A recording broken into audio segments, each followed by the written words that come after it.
Martial law के लगने को इसने वेलकम किया है। पाकिस्तान तहरीक इंसाफ की गलती होगी बल्कि उसकी साजिश होगी। ये मुल्क को डिरेल करना चाहता है, मुल्क को जमहूरी और आईनी रास्ते से जो है वो हटाना चाहता है। न सिर्फ पाकिस्तान तहरीक इंसाफ की गलती होगी बल्कि उसकी साजिश होगी।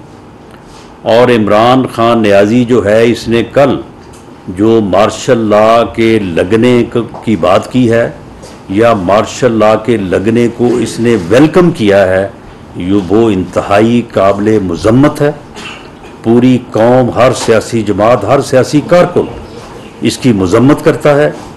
ये जो है ये इसीलिए शायद ये जो है ये फितना और फसाद जो है ये उठाए हुए है कि ये मुल्क को डिरेल करना चाहता है, मुल्क को जमहूरी और आईनी रास्ते से जो है वो हटाना चाहता है ताकि मुल्क जो है वो नुकसान की तरफ और तबाही की तरफ जाए।